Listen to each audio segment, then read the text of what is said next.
আসসালামু আলাইকুম ওয়া রাহমাতুল্লাহি ওয়া বারাকাতুহু।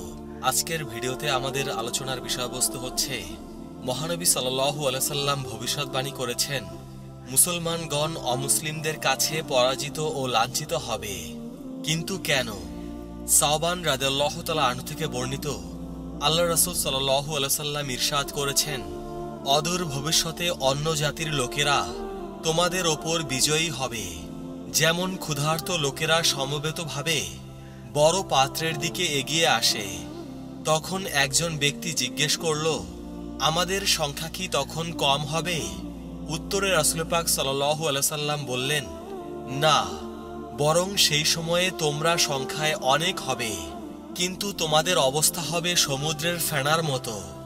আল্লাহ তখন তোমাদের শত্রুদের অন্তর হতে তোমাদের প্রভাব প্রতিপত্তি দূর করে দেবেন এবং তোমাদের অন্তরে অলসতা সৃষ্টি করবেন।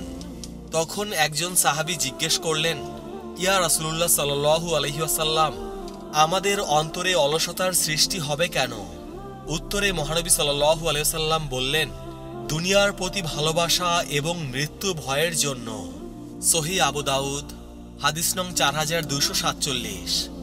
আবু হুরায়রা রাদিয়াল্লাহু তাআলা আনহু থেকে বর্ণিত, তিনি বলেন, আমি সাওবান রাদিয়াল্লাহু তাআলা আনহুকে লক্ষ্য করে আল্লাহ রাসূল সাল্লাল্লাহু আলাইহি সাল্লামকে বলতে শুনেছি, হে সাওবান, যখন অন্য জাতির লোকেরা তোমাদেরকে আক্রমণ করার জন্য একে অন্যকে আহ্বান করবে, যেমন করে লোকেরা একই পাত্রের কাছে আসার জন্য এবং সেখান থেকে খাওয়ার জন্য একে অন্যকে আহ্বান করে, তখন তুমি কি করবে? সাওবান রাদিয়াল্লাহু তাআলা আনহু বললেন, আমার পিতামাতা আপনার জন্য উৎসর্গ হোক। এটা কি এজন্য যে আমরা সংখ্যায় কম হব? নবী করিম সাল্লাল্লাহু আলাইহি সাল্লাম বললেন, না, সেদিন তোমরা সংখ্যায় হবে অনেক, কিন্তু আল্লাহ সে সময় তোমাদের অন্তরে দুর্বলতা সৃষ্টি করে দেবেন। লোকেরা জিজ্ঞেস করল, ইয়া রাসূলুল্লাহ, সেই দুর্বলতাটা কি? উত্তরে মহানবী সাল্লাল্লাহু আলাইহি সাল্লাম বললেন, এটা হলো এই দুনিয়ার প্রতি ভালোবাসা এবং যুদ্ধ করতে অপছন্দ করা। আহমদ, দ্বিতীয় খণ্ড, পৃষ্ঠা 369। হযরত আব্দুল্লাহ ইবনে ওমর রাদিয়াল্লাহু তাআলা আনহু থেকে বর্ণিত, আল্লাহ রাসূল সাল্লাল্লাহু আলাইহি সাল্লাম ইরশাদ করেছেন, তোমরা যখন বেচাকেনা করবে, গাভীর লেজ ধরে থাকবে, চাষাবাদে লেগে যাবে এবং জিহাদ পরিত্যাগ করবে, আল্লাহ তখন তোমাদের ওপর অপমান চাপিয়ে দেবেন এবং তা তোমরা হটাতে পারবে না, যতক্ষণ না তোমরা নিজেদের দ্বীনের দিকে প্রত্যাবর্তন করো। আবু দাউদ। আল্লাহ রাসূল সাল্লাল্লাহু আলাইহি সাল্লাম যে সময়ে এই ভবিষ্যৎবাণী ব্যক্ত করেছিলেন, সেই সময়ে এই বিষয়টি ছিল কল্পনার বাইরে। মুসলিম জাতি তখন উদীয়মান শক্তি হিসেবে প্রতিষ্ঠিত। ইসলাম ও মুসলিম জাতি তখন অপ্রতিরোধ্য। মিথ্যা ও অন্ধকারের পাহাড় ভেদ করে সত্যের আলোর জয় জয়কার তখন। সত্য সমাগত, অসত্য বিতাড়িত, আর মিথ্যা তো বিতাড়িত হবেই। বহুদিন ধরে পারস্য ও রোমান সাম্রাজ্য ছিল বিশ্বের বুকে প্রতিষ্ঠিত পরাশক্তি। তাদের ও তাদের অনুগতদের পাশবিক শাসনে মানবতা তখন নিষ্পেষিত ও ভুলণ্ঠিত হচ্ছিল। মহামুক্তির মহানায়ক হযরত মুহাম্মদ সাল্লাল্লাহু আলাইহি ওয়াসাল্লাম পরাশক্তিদ্বয়ের করাল গ্রাস থেকে নির্যাতিত মানবতাকে মুক্ত করে আনলেন। ওই দুই পরাশক্তিকে চিরতরে ধ্বংস করে দিলেন। পূর্বেই ঘোষণা দিয়ে বললেন, কেসরা ধ্বংস হবে, এরপর আর কোনো কেসরার জন্ম হবে না। সপ্তদশ শতাব্দী থেকে পঞ্চদশ শতাব্দীর 1492 খ্রিস্টাব্দ পর্যন্ত ইতিহাস হলো মুসলমানদের জয় জয়কারের ইতিহাস। শৌর্যে, বীর্যে, জ্ঞানে, বিজ্ঞানে, সভ্যতা ও সংস্কৃতিতে মুসলিমরা গোটা বিশ্বের নেতৃত্বের আসনে অধিষ্ঠিত ছিল। মুসলিম জাতির মতো এমন নিরঙ্কুশ ক্ষমতা, প্রতিষ্ঠা ও কর্তৃত্ব আর কোনো জাতি কখনো অর্জন করতে পারেনি। ইতিহাস সাক্ষী, এই কৃতিত্ব একমাত্র মুসলিম জাতির।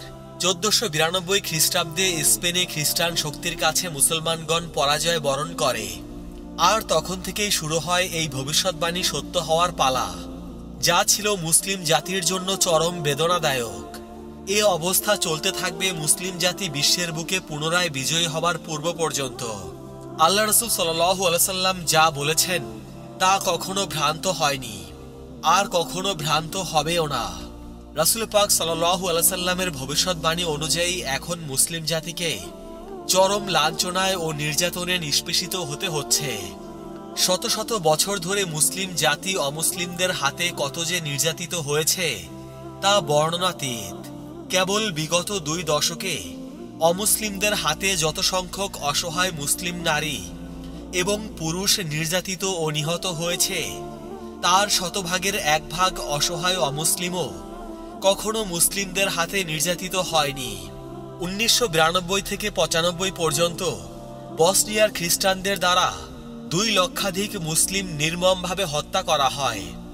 8 লক্ষাধিক মুসলমানকে পুরোপুরি কিংবা আংশিক পঙ্গুত্ব বরণ করতে হয়। লক্ষাধিক মুসলিম বালিকা ও নারীকে পরিকল্পিতভাবে ধর্ষণ করা হয়। প্রায় 800 মসজিদ ধ্বংস করা হয়। বিশ্বের প্রায় 150 কোটি মুসলমান তখন ইন্না লিল্লাহি ওয়া ইন্না ইলাইহি পাঠ করা ছাড়া আর কি করতে পেরেছে। ভারতের গুজরাটে আহমেদাবাদে 2 লক্ষাধিক মুসলমানকে হত্যা করা হয়েছে, যাদের বেশিরভাগকে পুড়িয়ে মারা হয়েছে। ধ্বংস করা হয়েছে ঐতিহাসিক বাবরি মসজিদ সহ 183টি মসজিদ এবং 240টির মতো দরগা। মধ্যপ্রাচ্যের ফিলিস্তিনে মুসলমানদের ওপর ইহুদি অপশক্তির অব্যাহত নিষ্ঠুর নির্যাতন অর্ধ শতাব্দীর অধিক কাল ধরে বিশ্বব্যাপী প্রত্যক্ষ করছে। নিউজ উইকি লিখেছে, চেচনিয়াতে 1944 সালে রুশ নেতা স্টালিন 5 লক্ষেরও বেশি চেচেন মুসলিম নাগরিককে সাইবেরিয়ায় নির্বাসিত করে, তাদের ঘরবাড়ি জ্বালিয়ে দেয়। গত দশকে রাশিয়ান বাহিনী প্রায় 1 লক্ষ চেচেন মুসলমানকে হত্যা করে, 2 লক্ষ লোককে নির্বাসিত করে এবং দেশটির প্রায় 1/4 পরিবেশগত ডাস্টবিনে পরিণত করে। আফগানিস্তান, ইরাক, চীন, ফিলিপাইন, কাশ্মীর সহ বিশ্বের প্রায় সর্বত্রই আজ মুসলমানদের ওপর খ্রিস্টান মুশরিক পশুশক্তির করাল গ্রাস। মুসলমানদের আর্তনাদ আর হাহাকারে আকাশ বাতাস প্রকম্পিত। যে পবিত্র ভূমিতে আমাদের প্রিয় নবী সাল্লাল্লাহু আলাইহি সাল্লাম প্রথম ইসলামের পথযাত্রা শুরু করেছিলেন, সেই পুণ্যভূমি মক্কা মদিনায় আজ নাপাক শক্তির অশুভ পদচারণা। ইসলাম ও মুসলমানদের ওপর অমুসলিম জাতির বিজয় ও কর্তৃত্বের কারণ কি?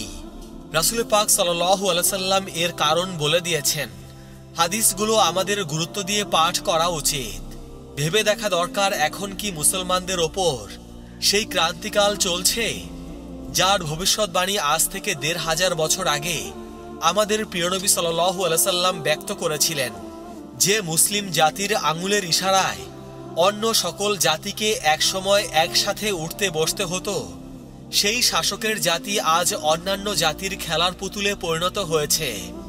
সাহাবীদের যুগে তাদের জন্য মুসলিম জাতির এ করুণ চিত্র কল্পনাতীত ছিল, কারণ মুষ্টিমেয় কিছু সংখ্যক সাহাবী যেভাবে অপ্রতিরোধ্য গতিতে বিশ্ব জয় করে চলেছিল, সেই সময় তারা কিভাবে মুসলিম জাতির এই করুণ অবস্থার কথা ভুলেও চিন্তা করতে পারতেন।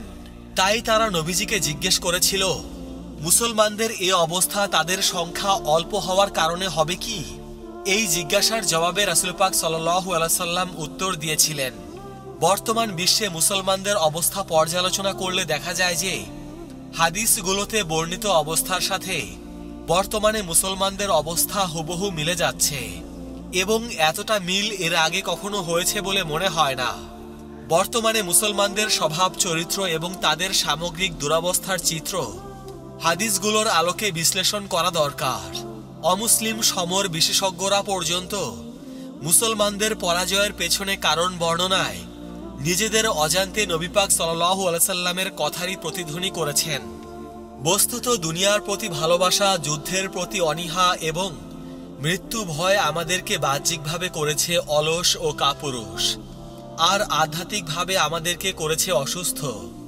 অসুস্থ ব্যক্তির যেমন পুষ্টিকর ও উন্নত খাবারের প্রতি থাকে অনীহা, তেমনি আমাদের অন্তরে ইবাদতের কষ্ট সহ্য করা কিংবা ইসলাম ও মুসলমানদের জন্য ত্যাগ স্বীকার করা এবং সশস্ত্র সংগ্রাম করার মতো সুউচ্চ মর্যাদা দানকারী, প্রভাব প্রতিপত্তি দানকারী, শক্তিদায়ী আমলের প্রতিও রয়েছে সীমাহীন অনীহা।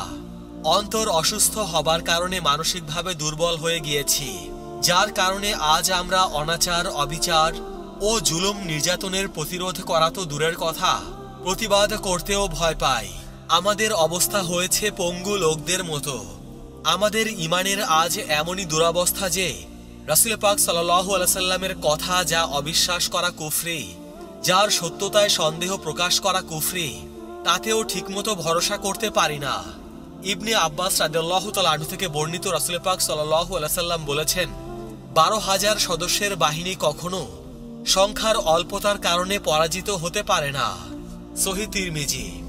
আমরা ভুলে গেছি আল্লাহ রাব্বুল আলামিনের নির্দেশ, তোমরা মুশরিকদের বিরুদ্ধে সর্বাত্মকভাবে যুদ্ধ করবে, যেমন তারা তোমাদের বিরুদ্ধে সর্বাত্মক যুদ্ধ করে থাকে, এবং জেনে রেখো আল্লাহ মুত্তাকিনদের সাথে আছেন। আত-তাওবা আয়াত 36। এখন প্রশ্ন হচ্ছে, মুত্তাকি কাকে বলে? সাধারণভাবে মুত্তাকি বলতে আমরা পরহেজগার অর্থই বুঝে থাকি, কিন্তু তার স্পষ্ট ধারণা হয়তো আমাদের অনেকেরই নেই। মুত্তাকি বলতে সে সকল লোকদেরকে বোঝায় যারা আল্লাহর ভয়ে এবং তার সন্তুষ্টির আশায় তার যাবতীয় আদেশ ও নির্দেশ রাসূল পাক সাল্লাল্লাহু আলাইহি সাল্লামের প্রদর্শিত পথ ও পদ্ধতি অনুসারে মেনে চলেন। এই হিসেবে আয়াতে নির্দেশ হলো সর্বাত্মকভাবে যুদ্ধ করার। আল্লাহর এই নির্দেশটিকে যদি আমরা পালন না করি, তাহলে আমরা মুত্তাকি হতে পারবো কি? আর মুত্তাকি না হলে আয়াত অনুসারে আল্লাহ কি আমাদের সাথে থাকবেন? মুসলমান যে আল্লাহ তাআলার প্রিয়, এ কথা ধ্রুব সত্য।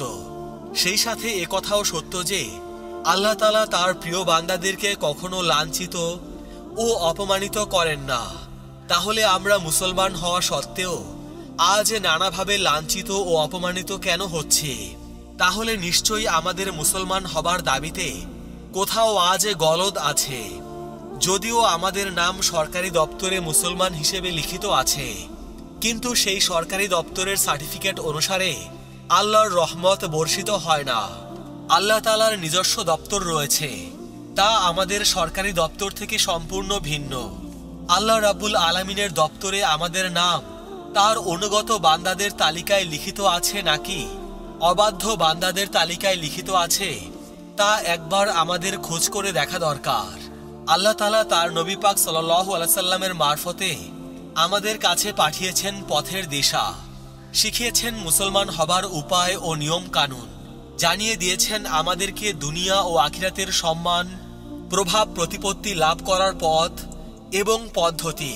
যে কাজ মানুষকে দুনিয়া ও আখিরাতে অপমানিত ও লাঞ্ছিত করে, আল্লাহ তাআলা নবী পাক সাল্লাল্লাহু আলাইহি সাল্লামের মারফত তার সবই আমাদেরকে জানিয়ে দিয়েছেন। কিন্তু আমরা বর্তমানের মুসলমান হিসেবে দাবিদাররা কি কখনো আল্লাহ প্রদত্ত পথের দিশা থেকে পথ পেতে চেষ্টা করেছি?